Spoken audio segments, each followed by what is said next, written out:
Who've worked with him on the charity Waterloo. James is actually in the co-pilot seat today. He's been the project officer for all the flypaths. And he volunteered to do this especially for all of you out there because he grew up here and he attended air shows in Eastbourne, the airborne shows in the many early years. And it's really special for him to be back. And what a great sight that is as well. So we hope very much to see them tomorrow, and we wish James and Luke the very best wishes, and our grateful thanks for bringing that splendid aircraft. The next few days to start not today, but here in the hands of the field, that's the view of the country's more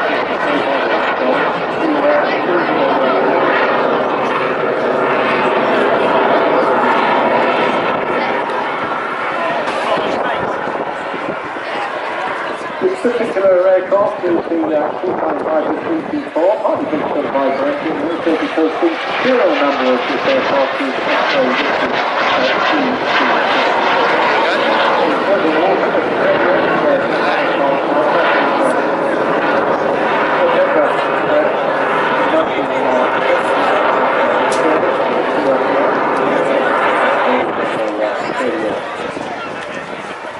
for basic pilot training and also aerobatic being the Japanese pair. Of course, in those days there were many different display teams and different solo pilots. And very competitive as well, like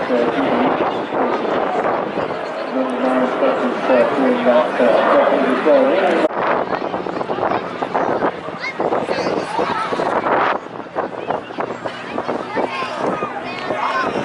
Bringing all of the joy through for 4 years, when the whole looking for action and fun. This is the sort of thing they do. It's actually interesting to tell. There's an extraordinary guy who's on a lot of the man in Harvard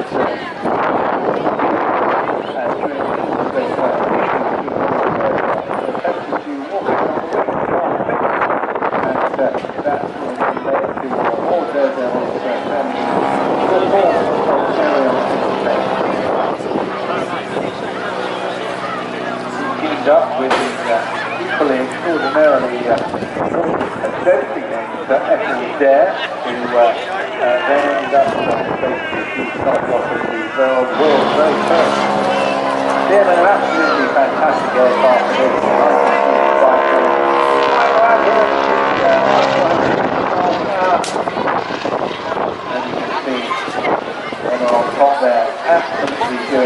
very, very best to athletically move around the swimming that she has there and gain the strength of all of it.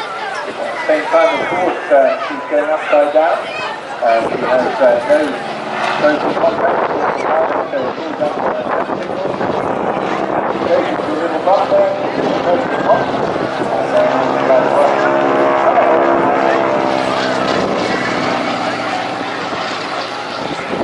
putting up the 4G during the course of this display as well, and occasionally minus 2G. You can imagine what it must be like not being in control of the aircraft and being thrown around the sky by the pilots. Thoroughly enjoying it. Now, of course, the go-on aircraft, they continue to develop Leonardo. In fact, that comes from the small package that we do there. That course with all these projects now, and also a bit of baby science. That was that packet. It's all about trying to get one over on the trail, or it's very better than some of them. There's coming out, we'll see the next version of the bridge to the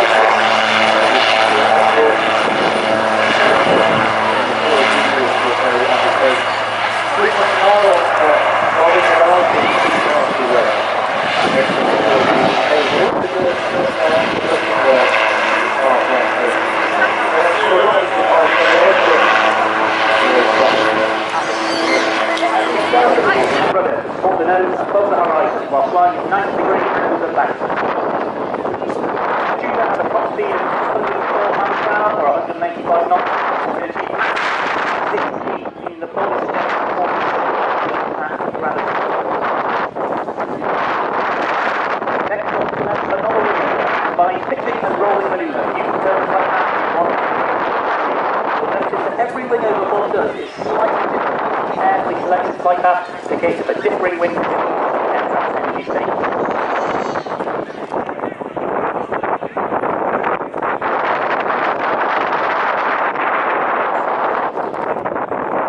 Now roll 90 degrees, straight up before completing a stall turn at almost zero airspeed.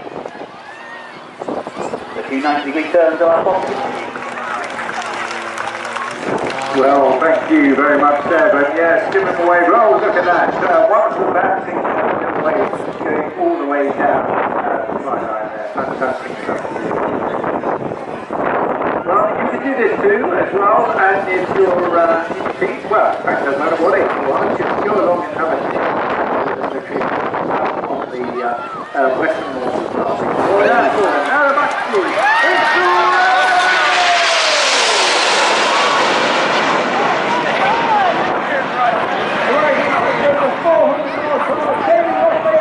Red, white and blue, everyone holds them off, swing them around for that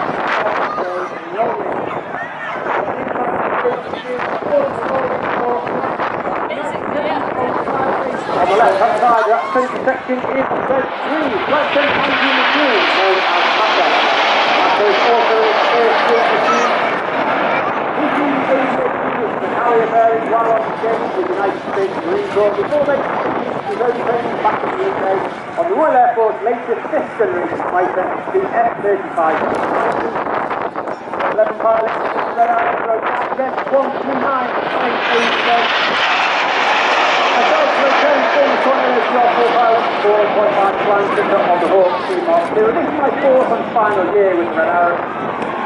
And we are commanded by Wing Commander Adam Collins, Red 11, who was former Red 10, former Tornadoes Job 4 pilot, and former F-111 pilot while on the stage with Royal Australian Air Force. And it's his final year as Red 6 and 8 to the left hand side, Red 7 and 9 to the right hand side. And the Stinko pair are led by the Stinko leader, that's Red 6 to our left hand side, smoking white.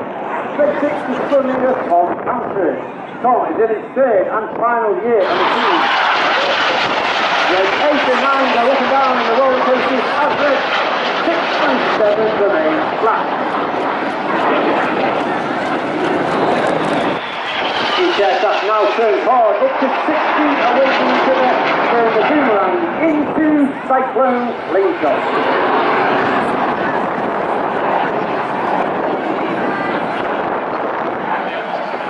As they cross in the middle, look to your right hand side, just to beyond Peachy Head, the smoke comes on from Enid. Get down as they form the inverted V. Look to your left, you're looking for Red 9 coming in. Red 9 will be travelling at over 500 miles per hour. You can see just above the pier. He lines up with the inverted V of Enid to perform the Goose.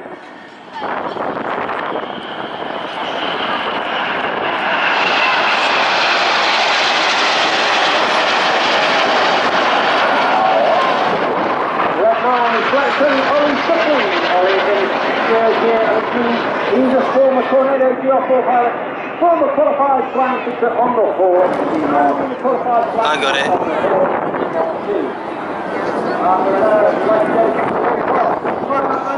I see it. I've got it.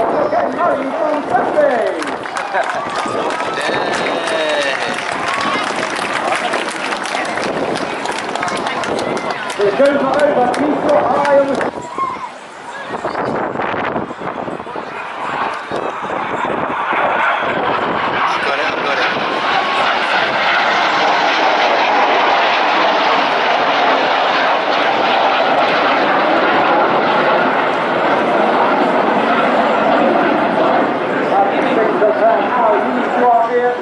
Look to your left hand side in the distance, just to the right of the pier. He's going back in. Good work, 8. Well.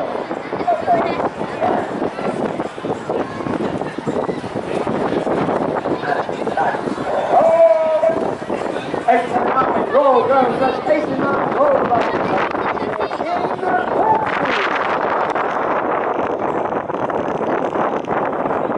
In the motto of the hours is excellent, and that means every single member of the team. Let's go down the team for 1 minute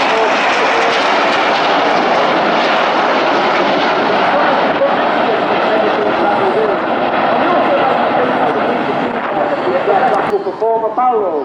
Once again, crossing in the middle, 30 metres, wing tip to wing tip, that's only 100 feet, before then turning hard away from each other in the surface.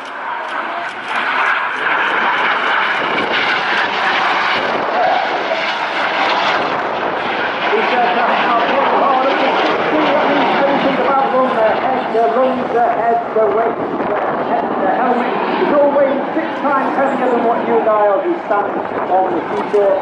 Not only that, they pass, they cross. Another great opportunity to see our famous red, white and blue only capable of keeping the smoke pod that's in the belly of the airplane.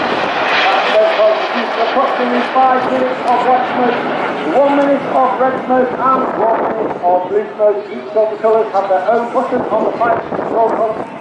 Good wind sailing both red 1 and red 6 come up the smoke lamp to ensure we have the right colour smoke at the right time in the display and simply do not run out. Red 2, 3, 4 and 5 now move up alongside red 1. Extremely hard formations to maintain. They're looking 90 degrees along their shoulder line while pulling up to 4G. The smoke comes on in the tango.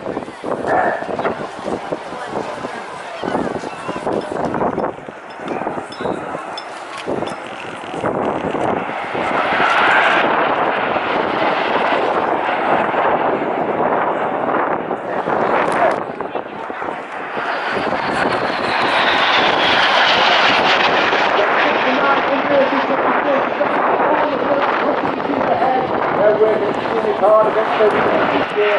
This is Rollback.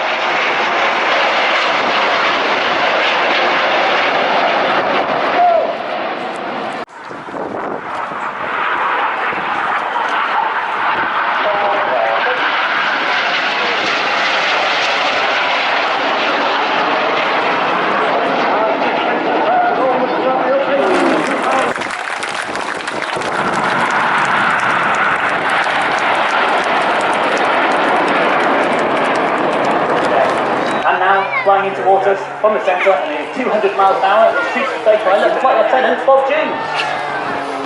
As he pulls up, he converts his speed into height for his first manoeuvre, the hammerhead.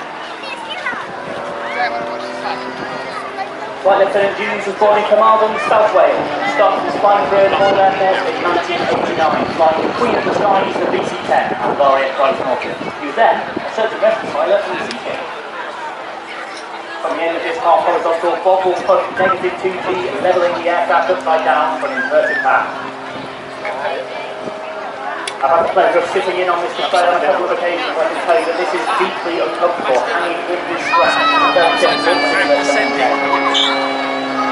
This is Bob's second year with the tube display. He's operating at a base height of 300 feet, set for 2 final passes and just 100 feet. Members are not committed to a military career after graduation, although many do decide to join the Royal Air Force. We're now in the high-energy section of the display with a Derry turn, fourth clover, and now another loop. Quintessential aerobatic maneuvers. Oh, they're on the beach, you can see them.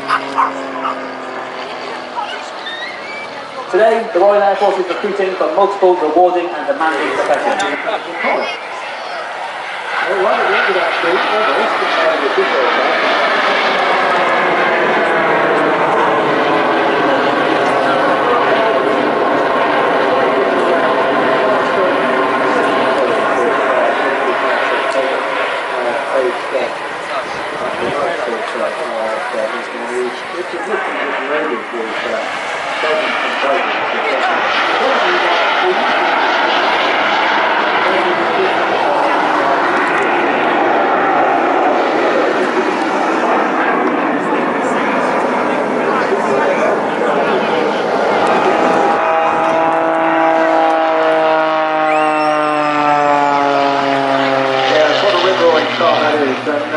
It's all environmentally friendly, by the way. Most aircrews using that now, and it's like stadium. This is an example of built operating a lot of pride and test and verification. And the biggest is the big wing design. Absolutely unique with nothing later on to more wing area, giving it a phenomenal roll rate and just a massive design, extremely dedicated and competitive aerobatic work. Eventually, it's on the most friendly teams around the world. Many individuals also scored victories in numerous strikes.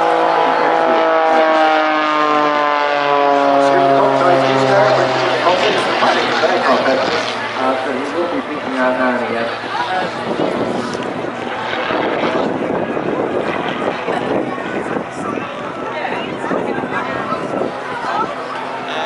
That's rolling all the way up there now, just and always, yes. Not quite a flat spin, but very close to that, spinning it out. There the whole world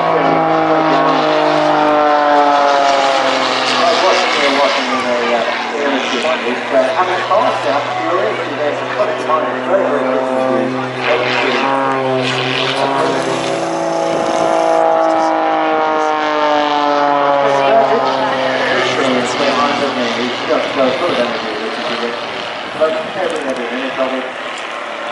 push up there, really maneuver to do, and then topping out there before, doing a few more rolls, using this cassette once again. Go up a bit more.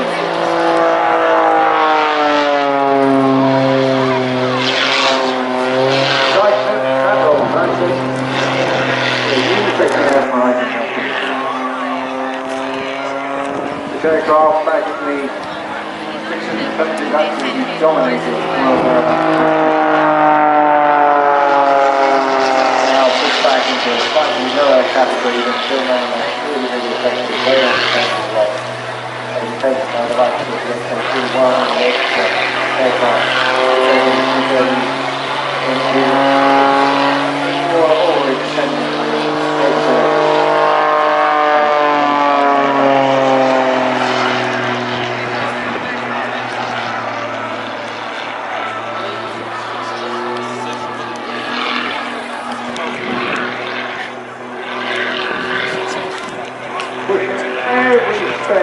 north of Earth to get to the top of that line. Once again, letting the ball out. Oh,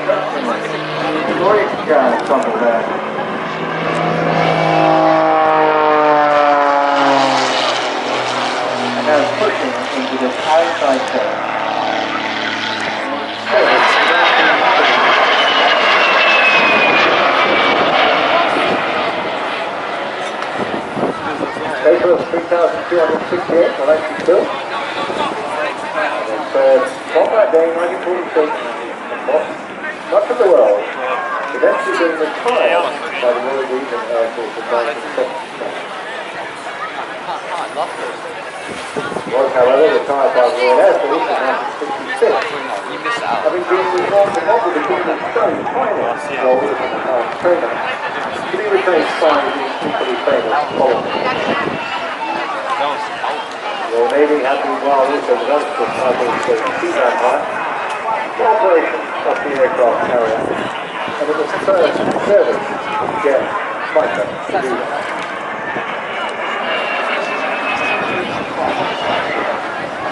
The large amount of airspace that this aircraft has to use, and the fact that of course it is the first generation and doesn't have all the clever design, composition, computer-aided facilities on board to push the boundaries. Nonetheless, Ken doing an absolutely outstanding job. This aircraft able to fly up to around about 540 miles an hour with a range in the region of 1,200 miles, able to climb up to 42,000 feet.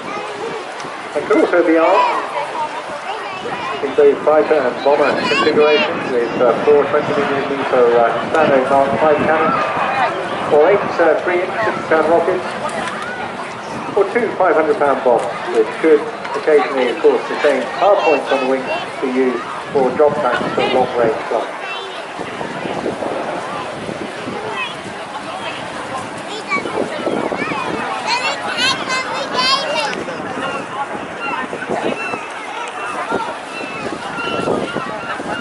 Vampire was exported to a huge number of different nations, operated across a whole range of theatres and climates. Different countries used it in different types, including through the Suez Canal crisis, the Malayan emergency, and the ladies of this war. Usual complimentary wave off as well. Having travelled a long way, he frequently leaves the aircraft in UK and then flies backwards into the Suez. There's a lovely spot-time map. Look at that. Really gorgeous. He just tips in to tip you out on the beach there. Brilliant job. Airborne for many, many years. At the front end, 2 local boys thoroughly enjoying it there, in the middle of flying a 3-hour sortie, coming in 250 feet at 180 knots from Royal Air Force Prize Water, the 70 Squadron Airbus A400M Atlas.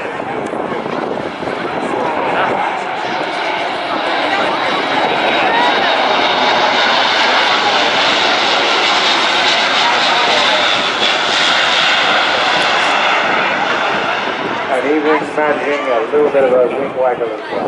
Absolutely magnificent. In 1923, they formed their own company at Antwerp in 1933. Using the very first prototype of this aircraft, the XB4.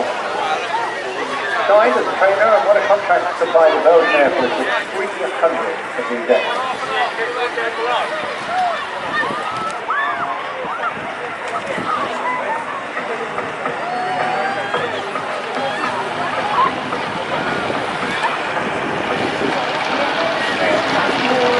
Starting off in the bolt formation, completing a 360 turn.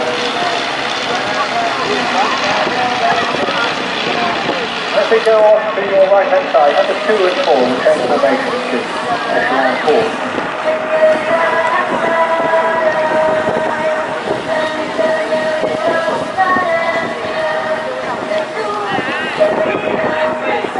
300 aircraft join the Belgian Air Force in the one of their trademark abilities and absolutely glorious type that is involved.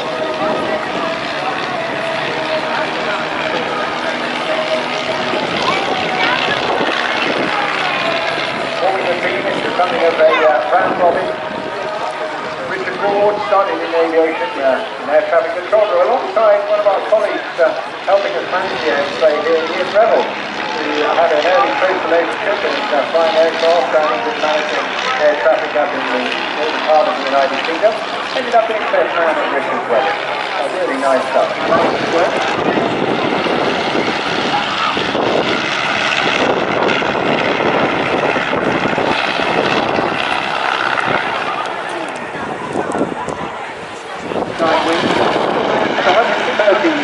they haven't fishing over.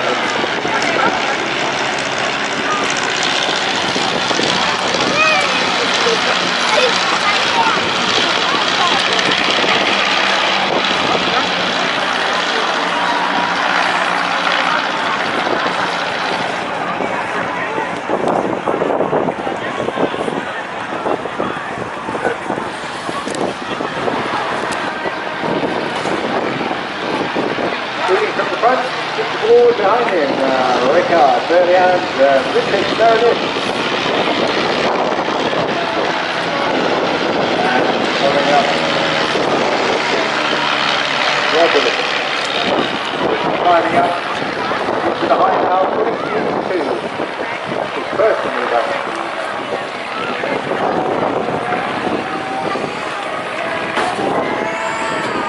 Leader of the top formation.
Slang as well, all about black capping, trying to get himself one over on your mate, or just doing something better than you can.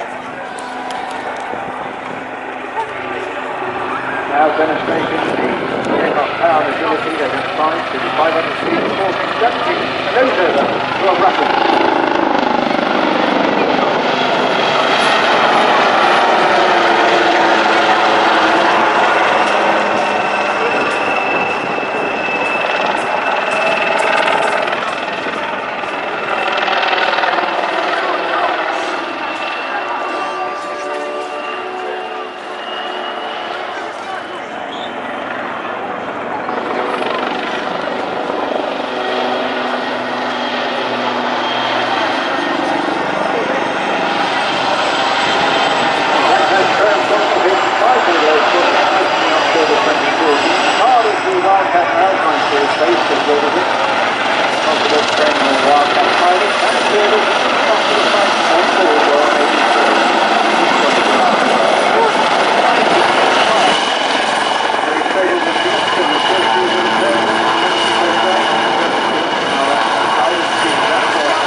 truly magnificent sight of it. Sit back and enjoy the style, ethos, the land and magic of this glorious facade. Slightly different payment course to this because this is right at the tail end of 22,000 Spitfires that were manufactured at the Mark 19 unit roll of reconnaissance aircraft, equipped with a Griffin engine, 2,000 horsepower, and armed for high altitude reconnaissance flight.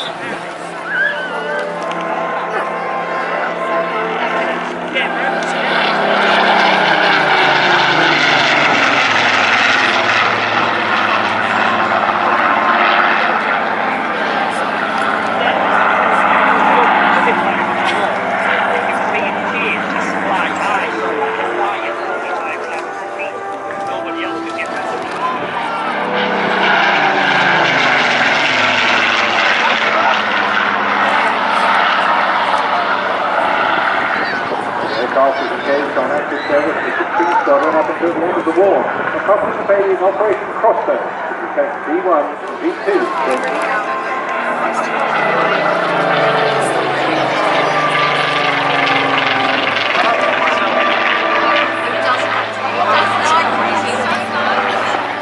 Now reached that they benefited from the usually seen around the second during the winter months undergoing annual maintenance. Company through this dedicated flight and the individuals supported, aiming to educate, inspire and promote aviation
maneuver and then pushing once again away from himself with a very, very nose leading maneuver.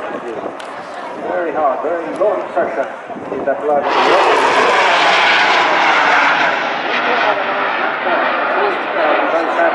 Around here, otherwise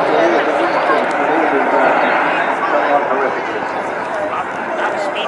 Any more than that, and we're getting close to the finish. Going to get down now, he's pretty much...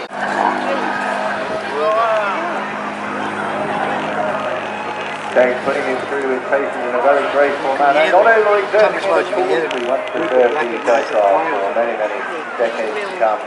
Wide arching turns, gentle rolls, nothing too excessive on the TV side.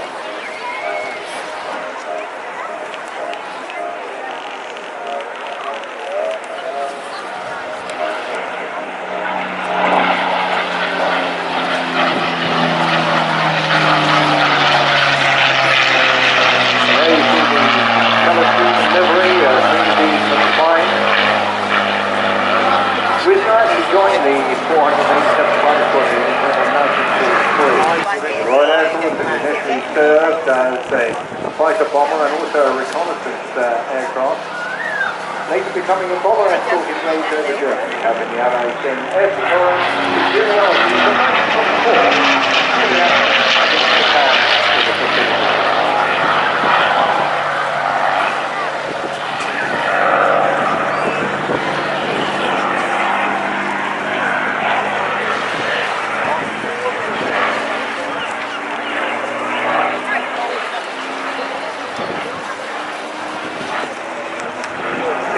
These range was an incredible 2,000 miles, thanks to fuel capacity and the ability to carry an additional 800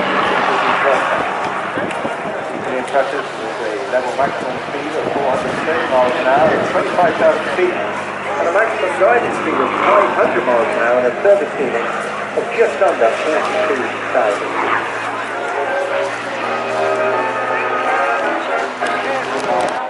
And the aircraft. It is important having fighter experts like this which were able to penetrate deep into enemy territory. Lovely topside pass from very low to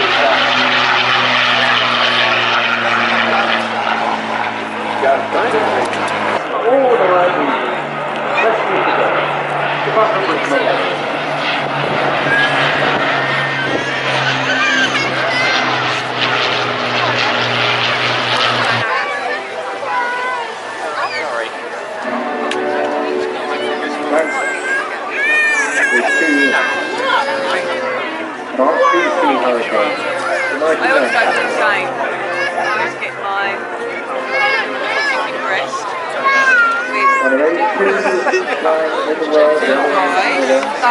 I always go for the same. I always get my chicken breast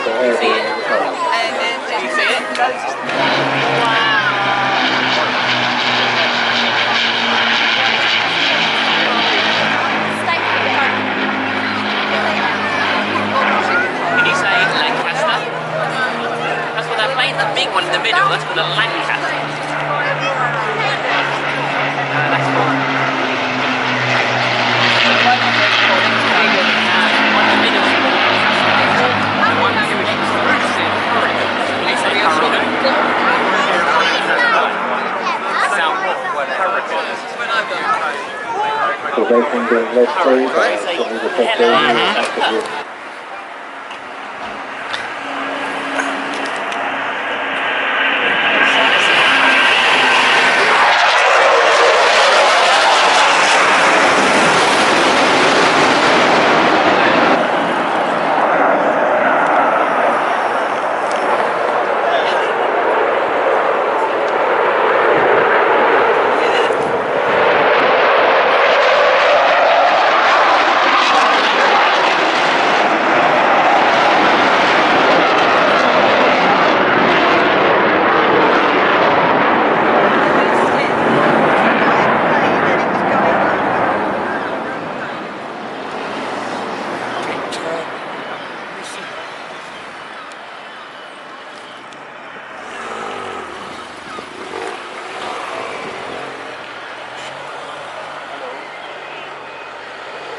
energy and then as the energy pushes the stick over the top there, all wonderful.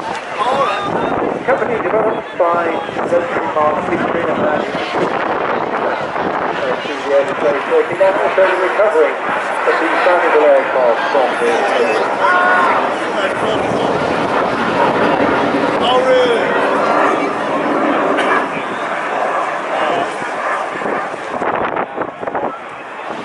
Strike Master right at the top end of development of the family of EAC jet bombers. Aircraft developed initially by Huntington Rock. And a trainer very effectively used by the Royal Air Force from 1955 on to 1990. Also successfully exported anywhere worldwide.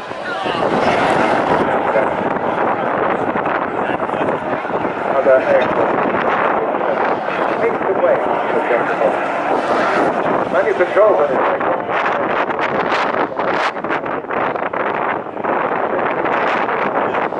By the way, Sean is demonstrating here for us today.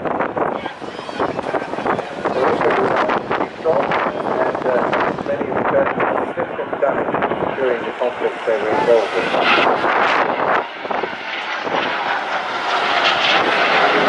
Seeing beautiful paintwork conditions lifting in the sunshine there. The uprated version you see is a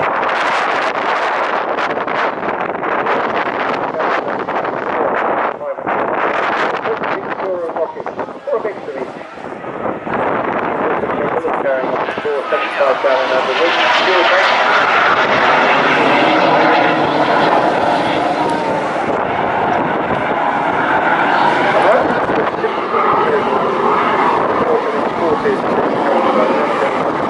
Without any strong masters actually being ordered by the Royal Air Force.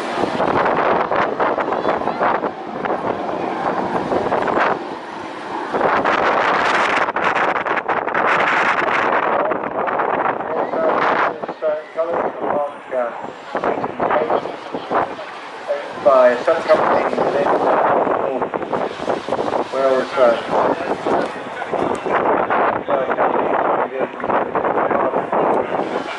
limited part of that number. Starting light and fuel number 1120 for the Saudi Air Force. Interesting enough, the on one of the Royal Air Force there.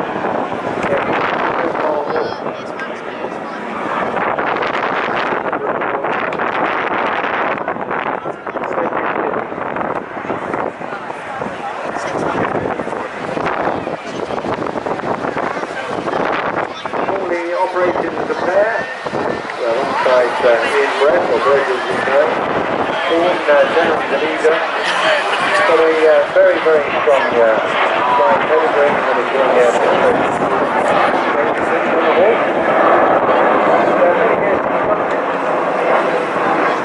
But at the same time, also the same as your course himself. In the years that he was operational, completely before the Navy showed they were two ships. Well occupied in Jaguar at Carlton Court Hotel. Before then, flying operational missions to the Gulf.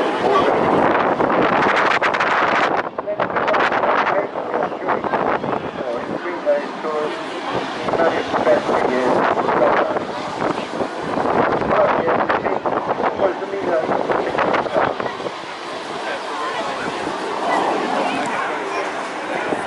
having finished up his chief examiner for the Central Flying School, he undoubtedly through a whole range of different aircraft and helicopters during that time. Moved on, like so many, to become an airline mechanic, now flying the Airbus A320.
to lift off. Achieving 25,000 meters at a speed of Mach 1.5.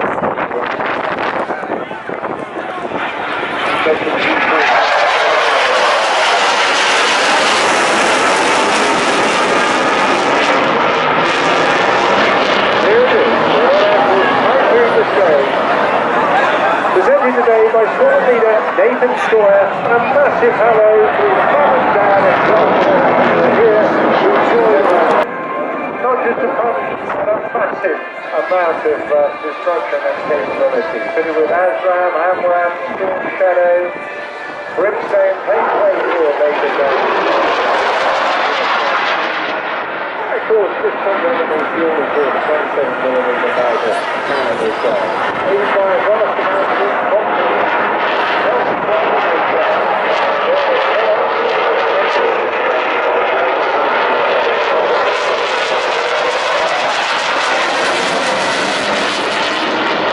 the pilot sitting out front in a jolly nice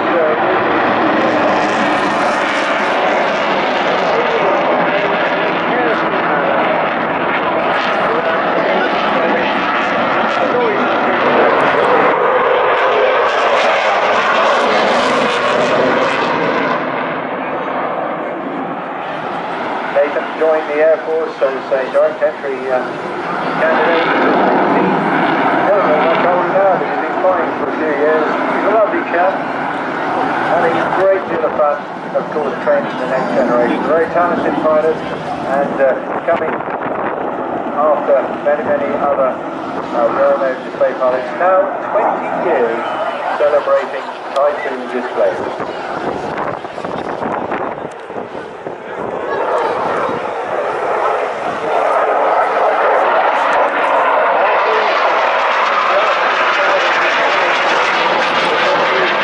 Vaporizing into the air as he comes up.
Building up now, just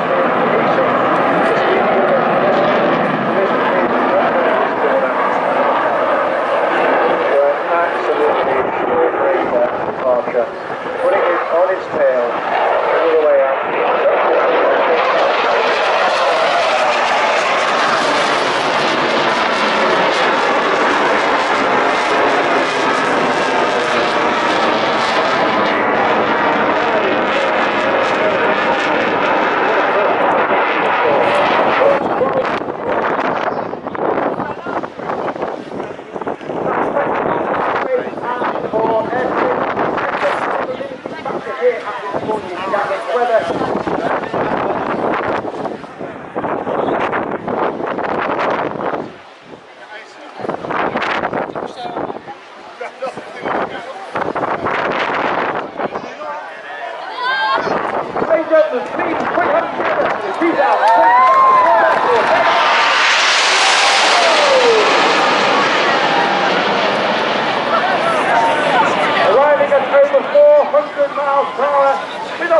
Red, white and blue in trail, red one, tease them around to the right, start the show, rolling, understand there are three types of show that we can do, full flat or rolling, airplane taxis to no more than a rolling show, what red one has started for us today.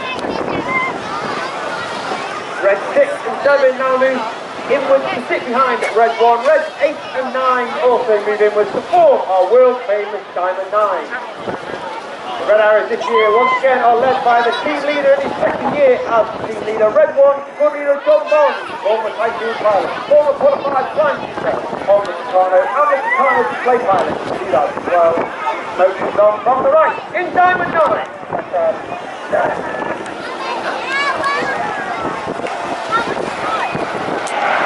On the right hand side of Red 1 is Red 2 Blackstone Rob Thomas. Rob beginning his first year on the team. Uniquely he was taken to training and made straight into an instructor on the Hawk before then completing his own training and joined the Typhoon Force where he flew on operations over Iraq and Syria. He was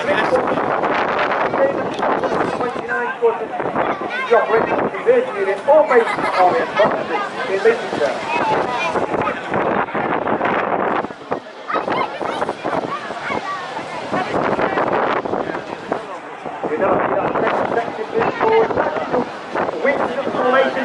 With today, 8 and 9 years, and with the 4 on the wide stage to fly in 2025, the smoke comes on in the Swan.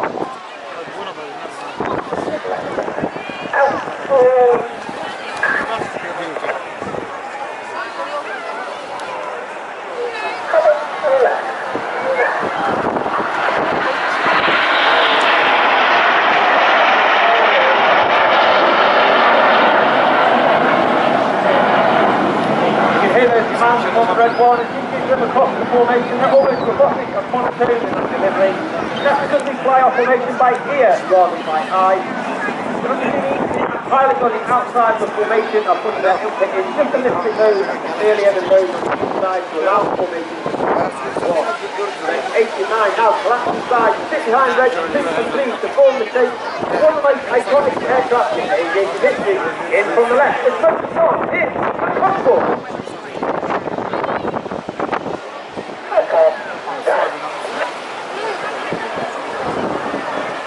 On the left hand side of that centre stem is Red 3, right centre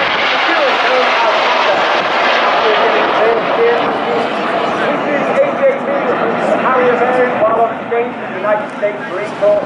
Before then coming back to the UK and flying the RAF Station, 5th generation fighter, F-35B with 6 on 7, then down the squadron based at RAF Barr. And Macca would like to give a shout out today to his sister Laura and his old school friend Spencer, who is here today watching.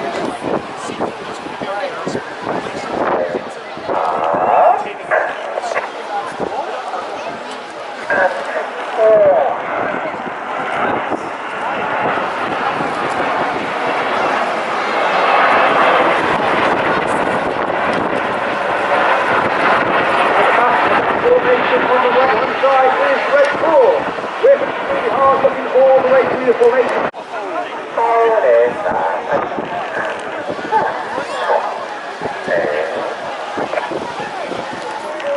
11 pilots in the Red Arrows. Red 1, 2, 9, the plane for today. Myself, Red 10, former Tornado, got 4 pilots, former qualified flying instructor on the Hawk, team on 2.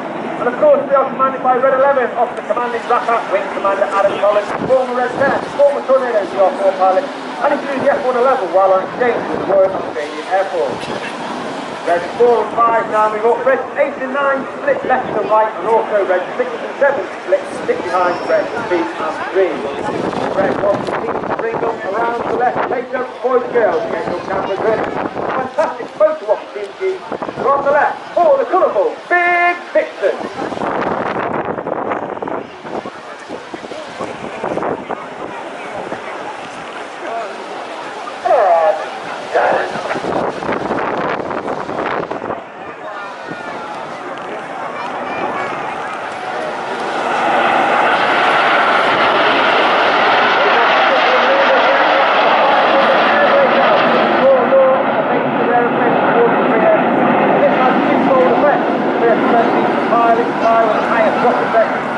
Thereby reducing the hotter engine gas temperature and it makes the smoke solid burn a lot more brightly. Secondly, it disperses airflow outside the back of the aeroplane and it makes the smoke billow a lot more fuller, and therefore in certain manoeuvres throughout the display will use jet techniques to enhance those manoeuvres. I talked about the pilots, but of course Red Arrows is not just about the pilots. We have a team of over 140 personnel, 120 jets, on the engineers, the logisticians, the public relations, administrators. They are known as Blues, due to the colour of their blue flying coveralls. And there are a number of them of our public relations head on the Western Board to pop along and work to find out what they do in the Rotary. 6 and 7 in trailer 1, red 8 and 9 in trail on the rest of the formation. One of the most popular, the most popular maneuver, the red arrow slide. Get your cameras ready. From the right, it's tornado time!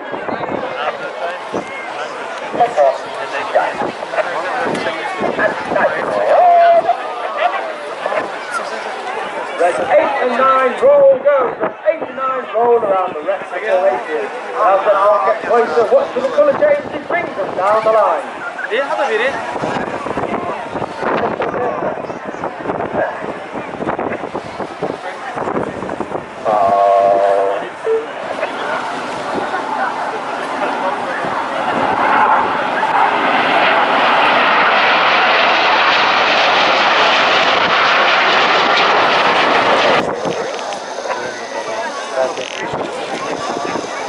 As we go into the second half, we start it in the same way as last year. This is the flag for the split. Now in the second half, we operate in 2 distinct sections. Off the left-hand side, red 1 through 5, turn out.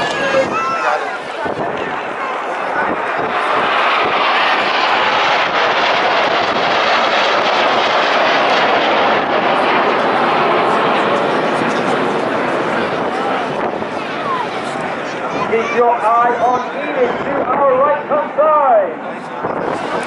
Roll, go. The ball is made, 4 rolls around the throat of Enid. That's behind red 1 in the centre. In red 5, red 7 in Wales.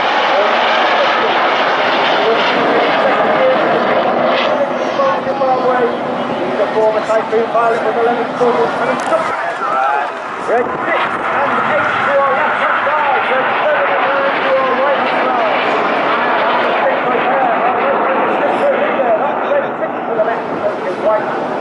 One leader on that axle. Only one from the street on the team. They have a close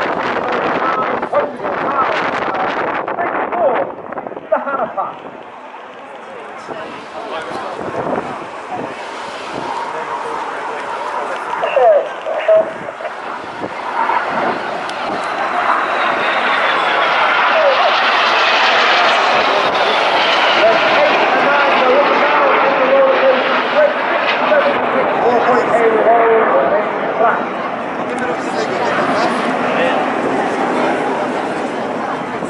Go, if you come from red 6 to our right, and red 6 to our right, and red 7 to our left, pull up, red 7 to our left.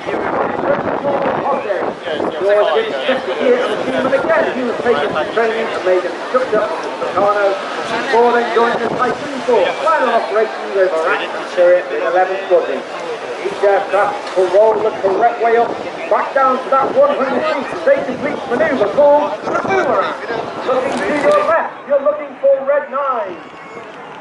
He's travelling at over 500 miles per hour. The red float in trail as he performs the Duke.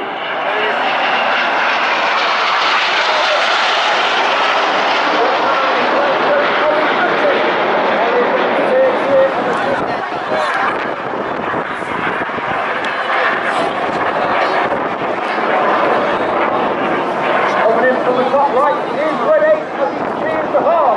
Red 8 is Carlton Wingwalker. Richard Stevens, aviator, has flown Harrier, Typhoon, and he is qualified flight officer of the Hawk C-Mark 2. And there are those like to dedicate today's heart to the ambulance charities, Kent, Surrey and Sussex, all of their crews, patients, families and volunteers and all their thousands of supporters.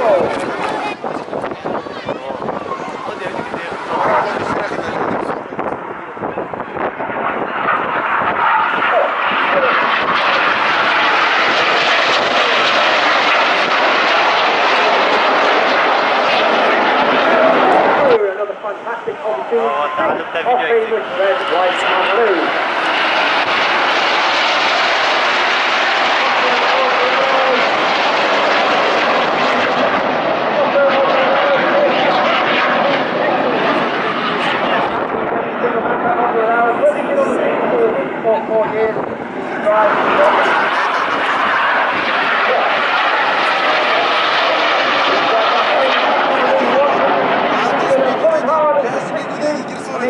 car building Wales. This is what we are.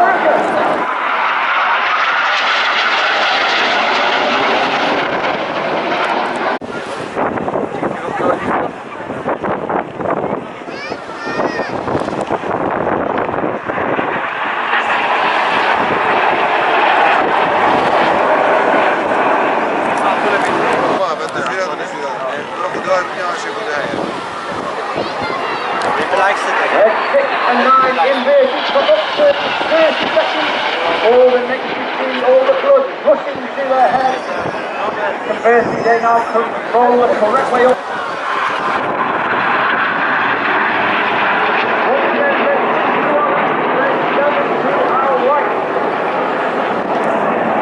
These aircraft will pull up to roughly 1,500 feet. They'll turn cars back towards the play line.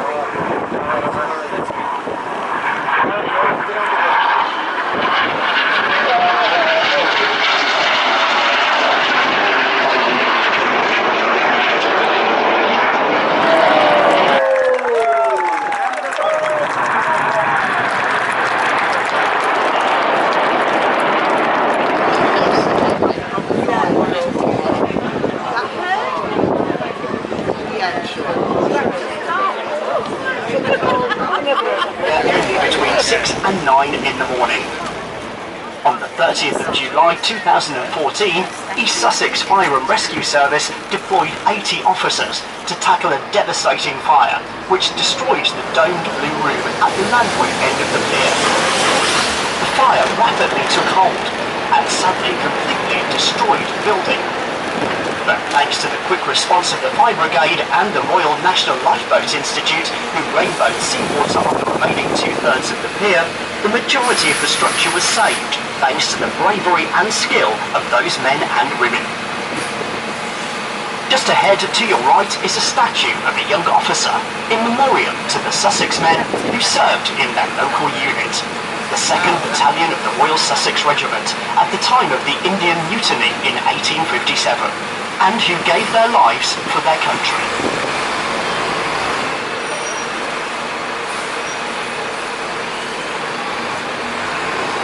On your left are the famous carpet gardens, bright flower beds planted in geometric patterns called carpet bedding, traditional to the town since 1880.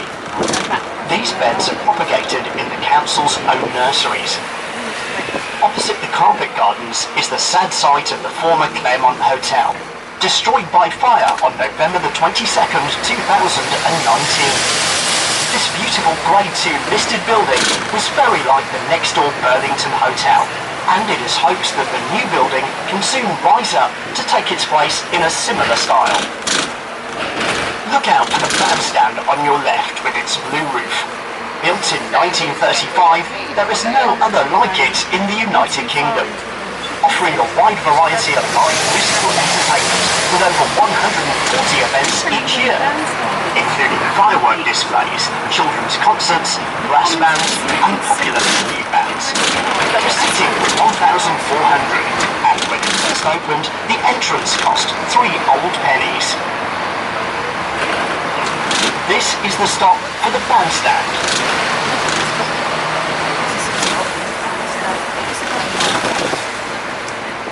Over to your left, the low round building on the top of the hill is the Wish Tower, number 73 of the 74 Martello Towers, which were built along the south coast from Folkestone to nearby Seaford to protect the coastline from invasion by Napoleon. Below the Wish Tower, closer to the road below, is the first permanent lifeboat museum in the world. The first lifeboat to serve Eastbourne was a privately owned vessel built in 1822, 2 years before the Royal National Lifeboat Institute itself was founded, and given to the town by the well-known local John Fuller, also known as Mad Jack. The boat, called the Rose, served until 1863. This is the stop for the Lifeboat Museum and the Wish Tower.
Coming up to your left, erected in 1910, is the statue of the 8th Duke of Devonshire, Spencer Compton, who was the Mayor of Eastbourne.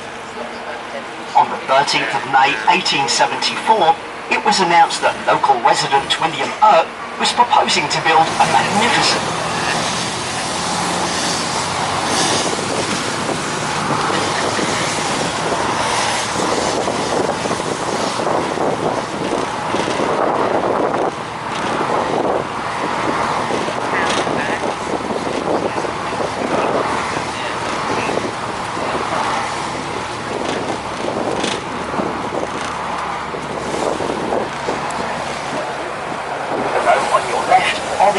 Gardens, a wonderful sun trap with rockeries and a tea chalet.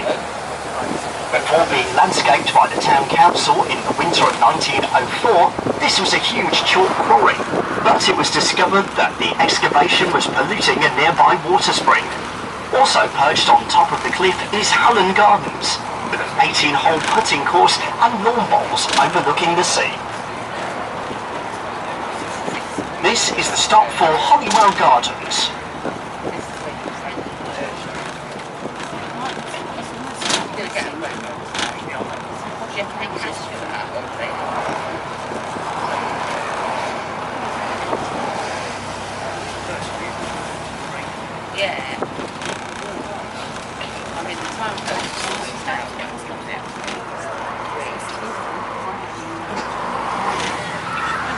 The Victorian building on your right was the All Saints Convalescent Hospital, built in 1869, and originally an Anglo-Catholic nunnery. Due to the climate here being considered good for the health, many hospitals and nursing homes were built in Eastbourne. On your left are the Italian Gardens. These are unusual secluded lawns with a seated wooded amphitheatre carved out in the cliff face. Next is Bede School, founded in 1895 by Mrs. Frances Brown. During the war, the school was evacuated and the building used to train over 2,000 code breakers. This is the stop for the foot of Beachy Head, Foyles Way and the kiosk. You can walk to the top of Beachy Head from here, but be warned, it is very steep. For the top of Beachy Head, please stay on the bus.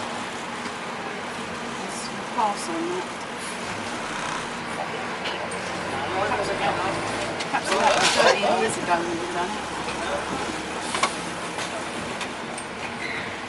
I think it was about 30 years ago.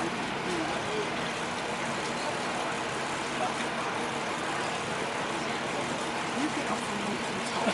And when the bus gets to the top, you can get back on again. Yeah?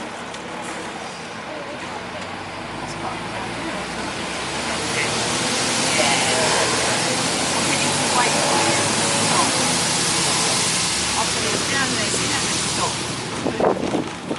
Just when you wait half hour and you get to the top.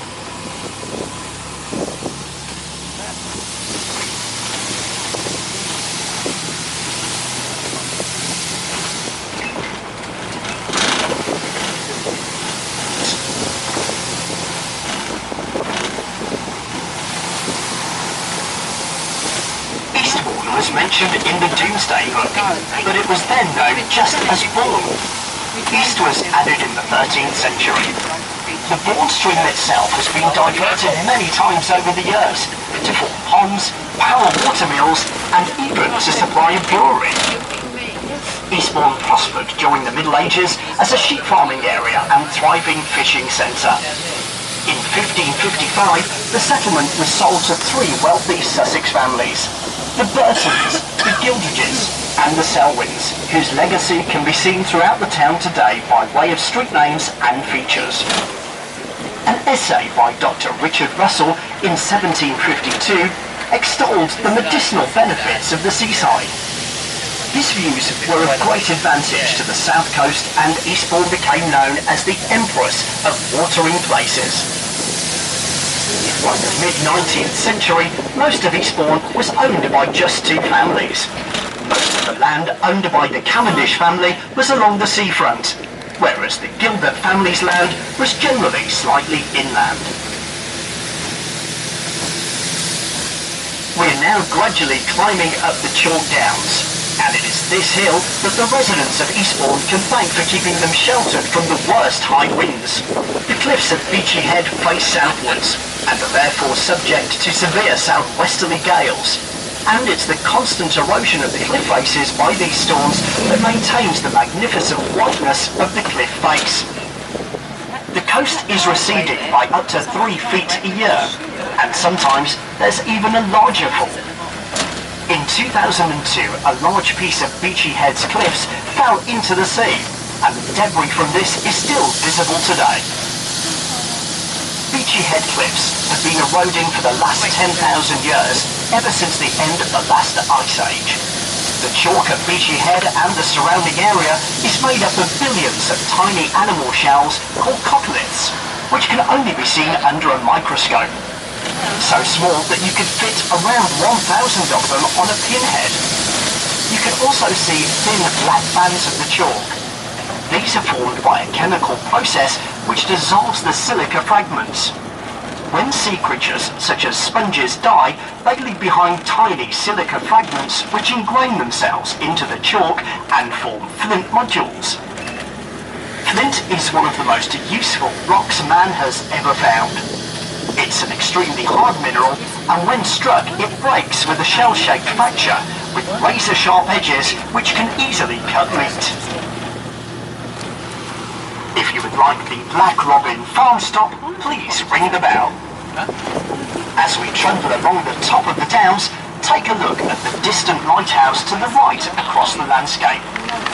It no longer functions as a lighthouse today, but has an interesting history.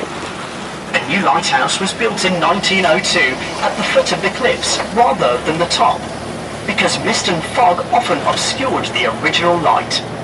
The new lighthouse has a 43-metre tower and was manned by 3 keepers until 1983, when the lights were automated.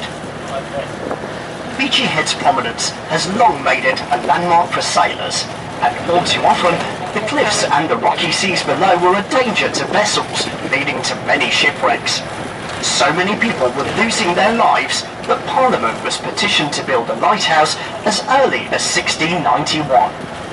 Parson Darby, a local rector, was so distraught by the death toll of sailors on the rocks that he made it his mission to single-handedly carve out a series of tunnels in the cliff face known as the Parson Darby Holes, leading to a cave 20 feet above the high water mark, from which he shone warning lights to help sailors.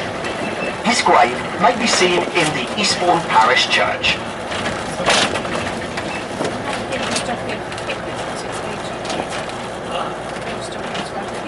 It was the beacon at the top of Beachy Head that warned the population of the arrival of the Spanish Armada in 1588. Many locals say that you can see France from the top of Beachy Head, but this is a myth, due to it being 68 miles south from here across the English Channel. The body of water that separates southern England from northern France, and usually credited as the busiest shipping area in the world. Beachy Head and the Seven Sisters are famous for their bright white chalk cliffs. We will pass the granite monument, which was erected in 2012, when it was airlifted to Beachy Head using an RAF Chinook helicopter.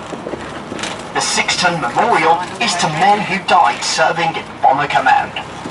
This area of headland over the cliff tops would have been one of the last sights seen by many airmen. This is the stop for the Beachy Head pub and the countryside centre. If you are leaving us here, please check with the driver for the times of the last buses, as we don't want you stranded here.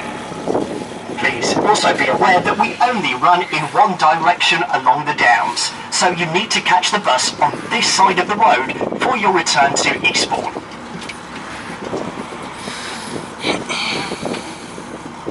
Look out to sea on a clear day and you will see the Rampion Wind Farm, located between 8 and 16 miles from the shore. It's situated along the coast between Worthing in the west, the city of Brighton and Hove, and Seaford in the east, and comprises of 116 turbines within an area of 24 square miles, and completed in 2018 at a cost of nearly £2 billion.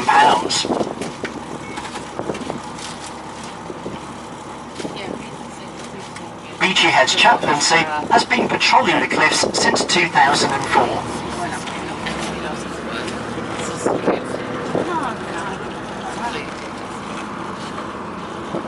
The lack of development across the Downs means plenty of unspoiled habitat for birds, mammals and reptiles.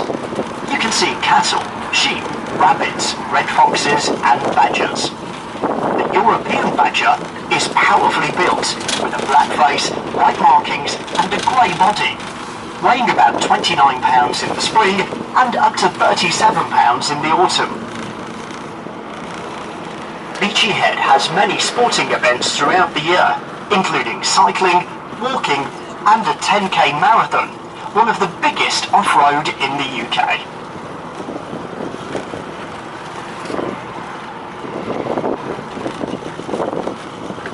We are now making our way towards the Beltoot Lighthouse, believed to be a French name, but more likely to be Celtic, taken from Beal, the god of war and toot.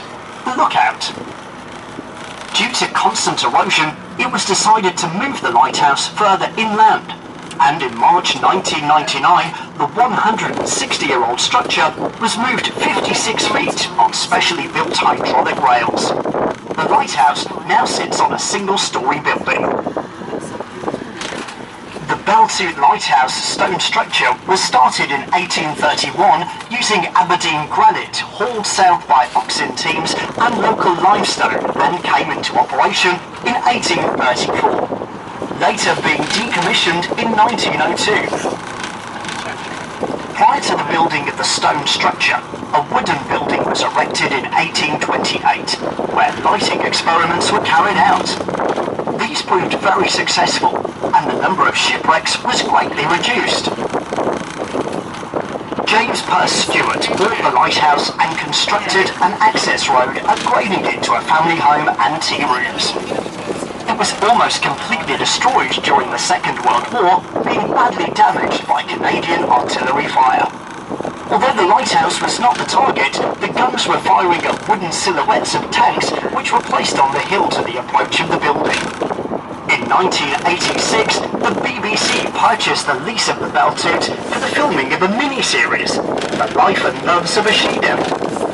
And a year later, it featured in the James Bond film The Living Daylights. From 1996, Beltoot was again used as a family home, and then in 2010, it appeared on Channel 5's Life in the Country, showing how it was converted into a bed and breakfast, which purpose it still serves today. 150 yards to the east of the lighthouse, where the cliffs are only about 70 feet high, is a fairly level drive off the road, and first record of a car being driven over the edge is on June the 10th, 1908. Visitors should keep a lookout for some of the area's flora and fauna. The classic chalk coastland has a remarkably rich and diverse habitat, with honeysuckle, yew sweetbriar and hawthorn prevalent. This is the stop for the Beltoot Lighthouse.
our journey to Berlin Gap, where there is a staircase which will take you to the shore, offering panoramic views of the Seven Sisters Cliffs.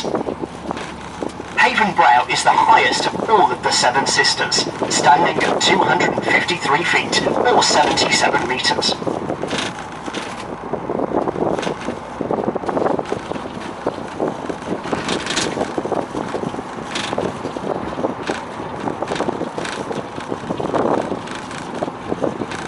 It's the highest of all of the Seven Sisters, standing at 253 feet or 77 metres. On your way to the staircase, have a look at the cottages on the left. There used to be 8, but due to the erosion, 4 have gone, the latest being demolished in the spring of 2014. Here you will also find the National Trust tea rooms and shop, offering an extensive range of meals, snacks and drinks.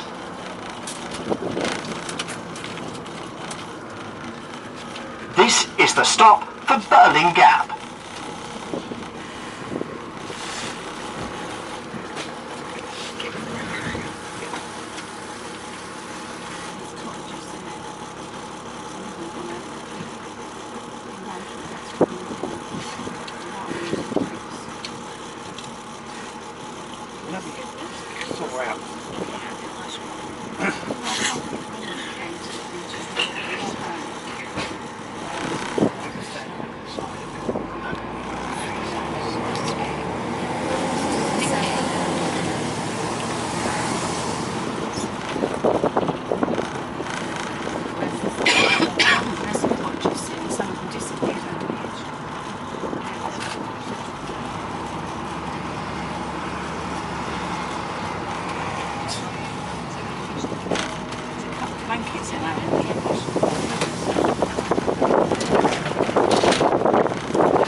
And turn inland, we travel across downland, where millions of migrating birds fly from each year. We includes lots of species, including kestrels, swallows, crows and seagulls. The last mentioned can grow quite large and have a varied diet, including plants, small animals, and even some stolen chips. Eastbourne Corporation bought 4,100 acres of the Downs in 1926 for £91,291 and £1 and 7 pence, or about £22 per acre. Berlin Gap, coming upon the right, has 1,800 acres of arable pasture and woodland. Queen Elizabeth I stayed here in 1573. The Manor of Berlin was originally part of the possessions of Olio, Bishop of Bayeux, half-brother of William the Conqueror, and was for a time in line to the throne of England. Now it is home to the present lord of the manor. You can catch a glimpse of the manor on your right, a great example of a local flint-built farmhouse. We'll pass the site of the now closed sheep centre. This closed in 2015 upon the retirement of the owning Wingwalker family.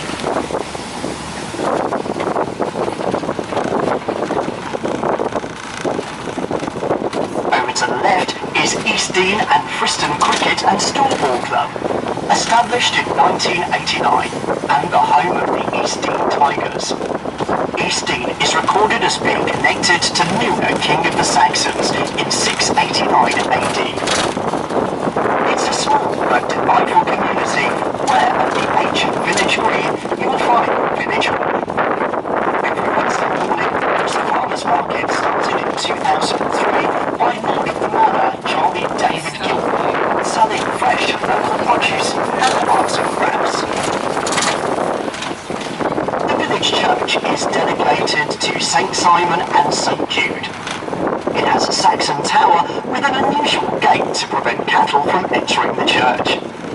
Just behind the village hall is the 15th century Tiger Inn and Hiker's Rest, a quaint old place to have a well-earned rest, meal and drinks.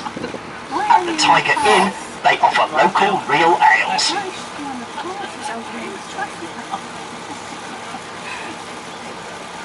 down there. No, it's too easy though, isn't it? There's got loads of teddy bears and things in there.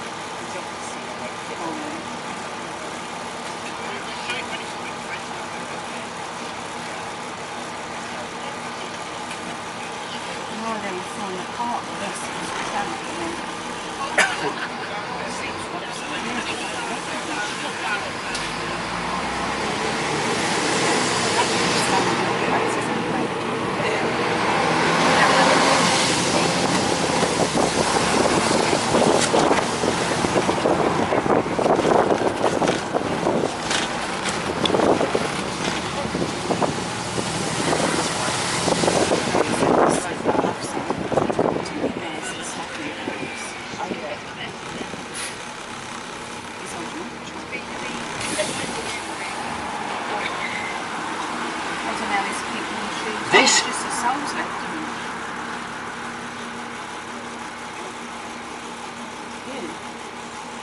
Stop for the Tiger Inn and Eastbourne Village.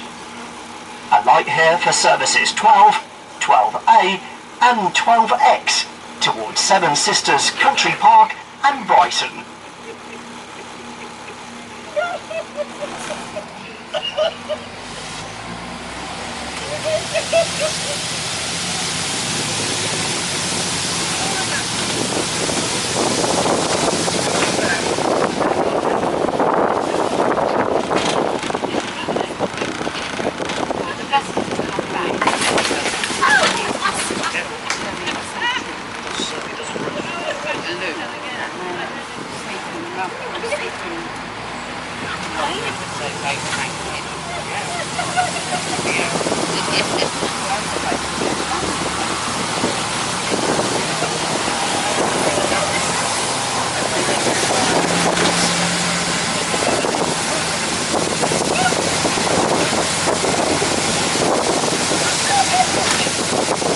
As we now turn back towards Eastbourne and climb several hundred feet back onto the top of the downs, you will see the more recent part of Eastbourne spread out to the left.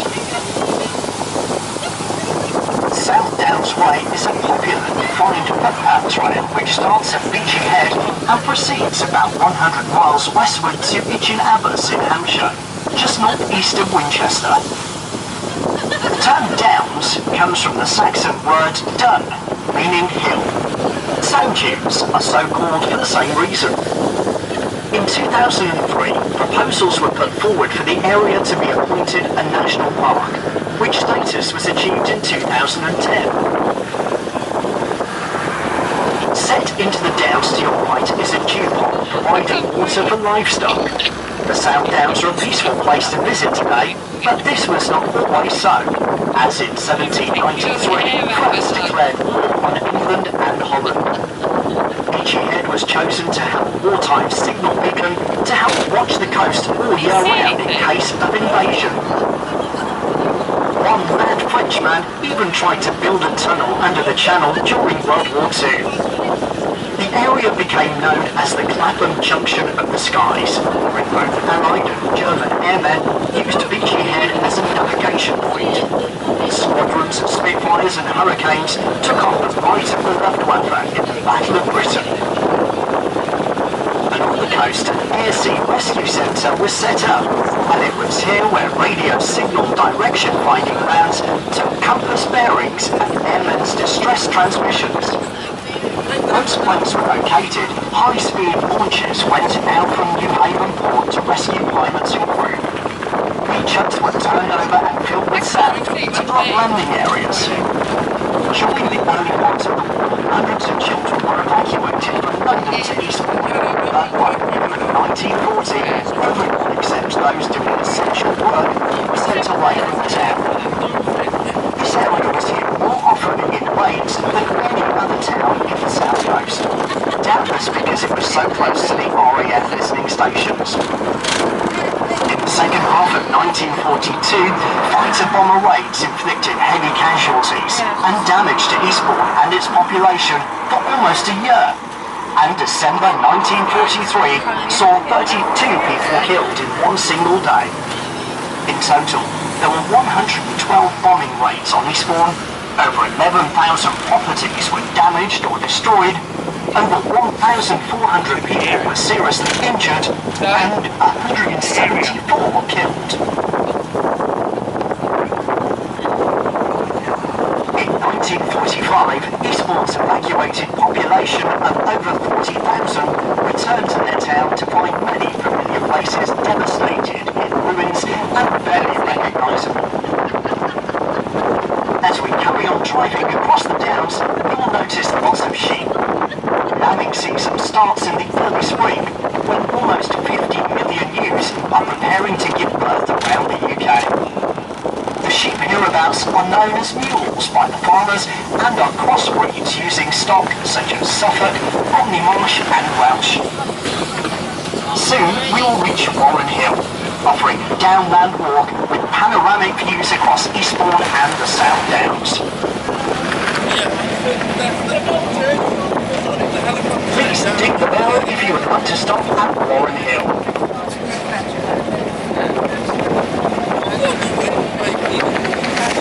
You will now get to see the wonderful panoramas of Eastbourne on a clear day.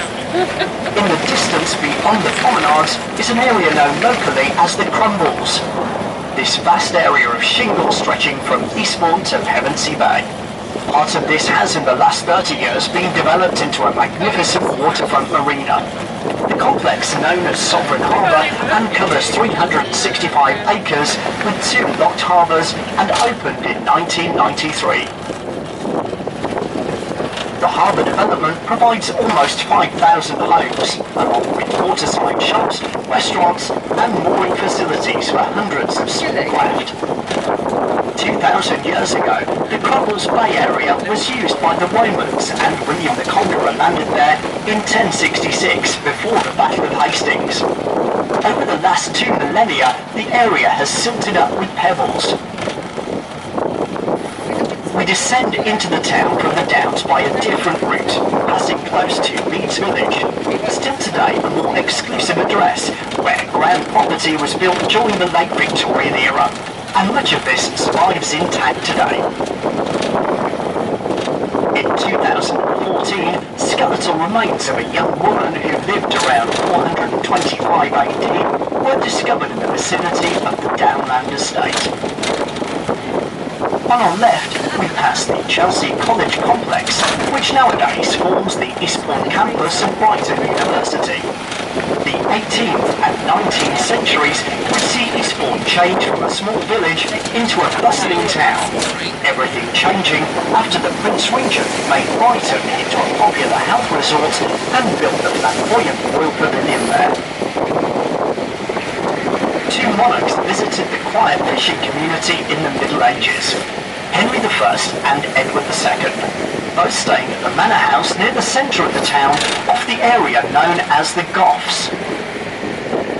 The population doubled every 10 years in the mid-19th century, with the arrival of the railways in 1849, adding tourism to the town's attributes. The population grew from a little over 3,000 in 1851 to 22,000 in 1881, and today it's over 100,000.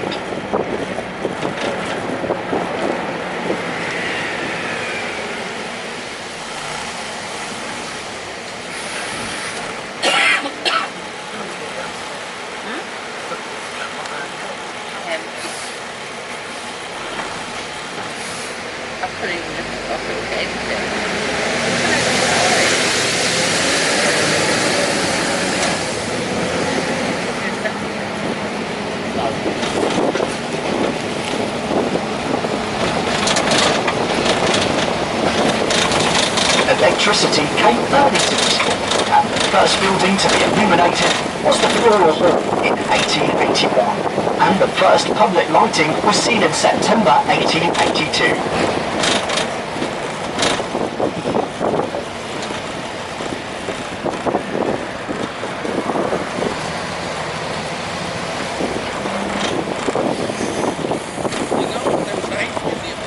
By 1882.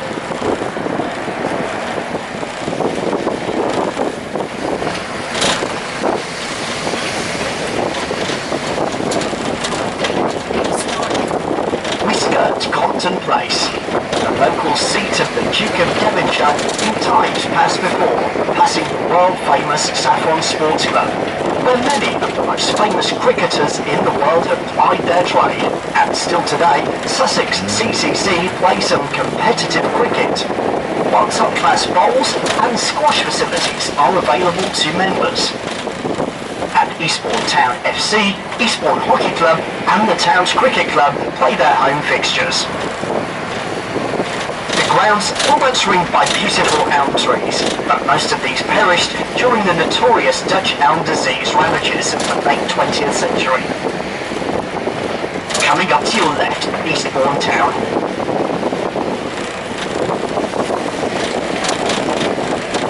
Eastbourne Town Hall was commissioned following a design competition, and the building was the work of Birmingham-based architect W. Tadman Fox, who was tasked in 1880 to provide a suitable grand edifice for the town's administrative functions. Of red brick construction with moulded brick decorations, Portland stone dressings and grey Welsh slate roofing in the free Renaissance style. The foundation stone was laid on October the 9th, 1884, and the building opened on the 20th of October, 1886. The area of Grove Road and South Street is popularly known as Little Chelsea, where an alliance of small traders promotes a shopping district of small shops where customers can buy from independent outlets, including galleries, antiques, books, cafes, boutiques, interiors including fabrics and art are all set in quaint Victorian shopping streets, where tall terraces tumble over the pavements. Having passed along South Street to Guildridge Road, we now see Eastbourne's magnificent Grade 2 listed railway station. This was not the original terminus, which was a timber structure to the north of the current station, but was built in 1872 on the instruction of the Chief Mechanical Engineer of the London, Brighton and South Coast Railway, Frederick Bannister, and designed by F.D. Brick. The station is of yellow brick and sandstone with a prominent clock tower on the street frontage.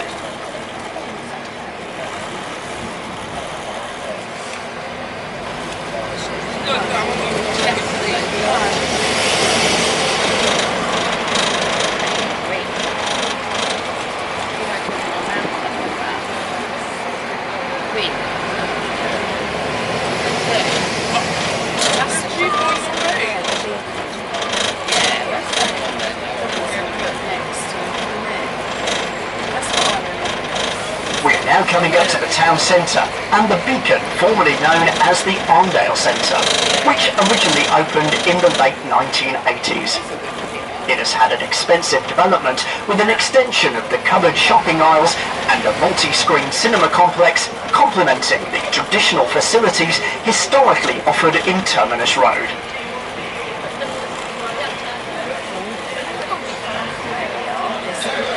This is the stop for Eastbourne Town Centre. Alight here for buses to Hastings via Bexhill and Pevensey.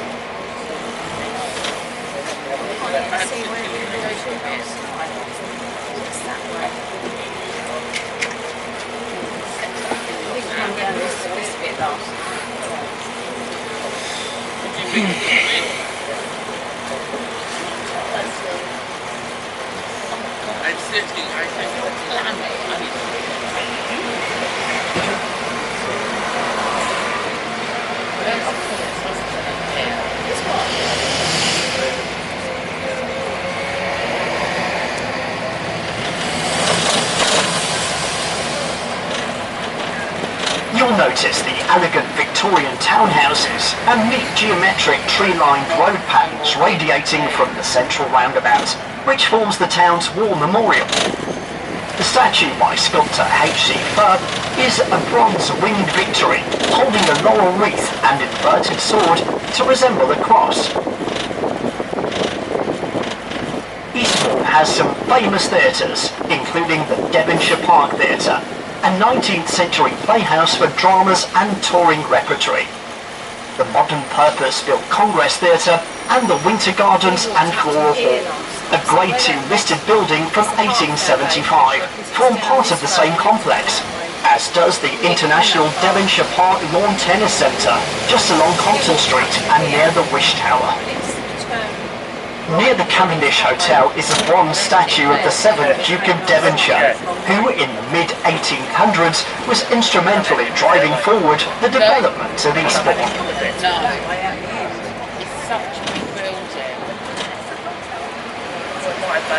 We are now coming to the end of our tour. We hope you have discovered enough from your trip to want to explore the town and surrounding area further. You might find out, for example, about the town's history of smuggling. The coastline around here was ideal for this most widespread of occupations during the reign of King Edward I around 1300, when a customs duty was placed on the export of wool, which was in great demand throughout Europe. The initial dues were quite small, but as the 100 Years' War progressed, so taxes were raised to help pay for the troops who were engaged in fighting. Such was the loss of revenue to the government that smuggling became a more and more serious offence. In fact, it became a crime punishable by death in 1661, making the struggle increasingly more risky and violent. In 1831, the Coast Guard took over the policing of the shores, and eventually the industry diminished and became largely controlled. Eastbourne offers more than 3 miles of superb sand and shingle beaches, offering extensive rock pooling at low tides. There was a great storm in 1987. This was a violent, extratropical cyclonic hurricane with winds of over 100 miles per hour and left a trail of destruction, especially along the south coast. The RNLI still provides an essential service around our coastal waters today. Eastbourne is currently serviced by an all-weather Mersey-class self-righting boat capable of 24 knots and an inflatable inshore lifeboat, both stationed at Sovereign Harbour east of the town. To the east along the seafront is the Redoubt Fortress, one of 3 surviving Napoleonic redoubts in the UK. It is over 200 years old and was used in both World Wars. The Royal Hippodrome Theatre in Seaside Road was opened in 1883 and was granted a royal patent by the Prince of Wales. As we arrive back at the pier, we are coming to the end of the tour. Remember that your ticket is valid for 24 hours, so you can return to the tour as often as you like. Please ensure that you take all of your belongings with you, and we look forward to seeing you again soon.